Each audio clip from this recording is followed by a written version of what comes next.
Another day on the Temple Mount, the Har HaBayt, the dwelling place of Hashem.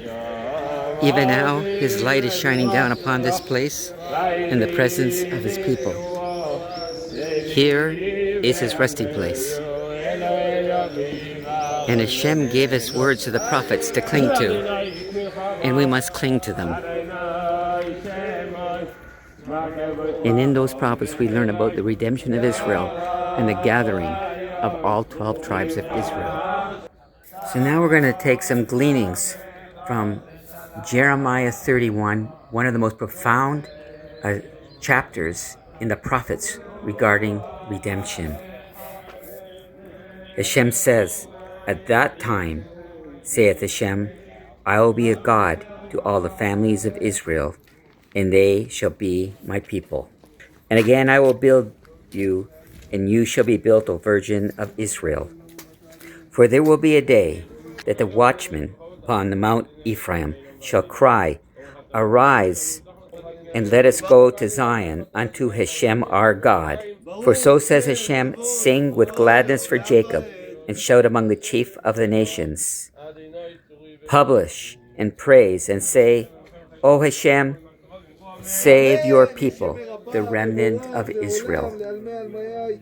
Right from the get-go, God talks about the building of the nation. And He mentions Ephraim, Mount Ephraim. Because Ephraim, under the scepter of Ephraim, who holds the scepter of Joseph, are the northern tribes of Israel. And the cry goes out and says, "Oh God, save the remnant of Israel." Hashem has made a promise to redeem all of His people. "Behold, I will bring them from the north country and gather them from the coasts of the earth, and with them the blind and the lame, the woman with child and her that travails with child together. A great company shall return. They shall come with weeping and supplications, and I will lead them, and I will cause them to walk by the rivers of water in a straight line, wherein they shall not stumble. For I am a father to Israel, and Ephraim is my firstborn." So let's just think about that. God's talking about a great redemption, a great ingathering of everybody. And He will not forget Ephraim. And this is about the redemption of the lost tribes of Israel, who are not really lost in God's eyes, and they are standing before us. In this same chapter of Jeremiah 31, thus says Hashem, "A voice was heard in Ramah, lamentation and bitter weeping, Rachel weeping for her children. She refused to be comforted, for her children are not. They're gone. So says Hashem, refrain your voice from weeping and your eyes from tears. For your work will be rewarded, saith Hashem. And they shall come again from the land of the enemy. And there is hope in the end, says Hashem, that your children shall return to their border." We're learning a lot here that God has not forgot Ephraim or the tribes of Israel.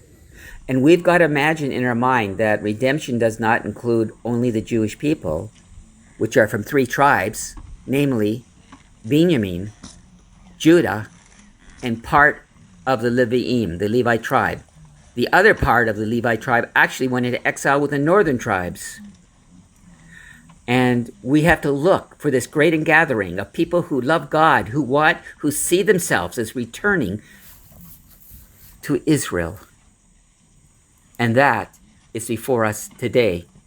And although we say, oh, where are they? They are standing before us, and we are unable to recognize them the way sort of Judah, when he stood before Joseph, didn't recognize him.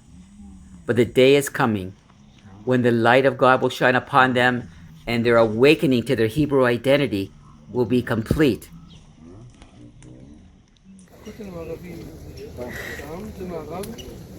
Thank you for watching. May Hashem bless you with a wonderful day and give peace and love to all your families and bring you all to the holy Temple Mount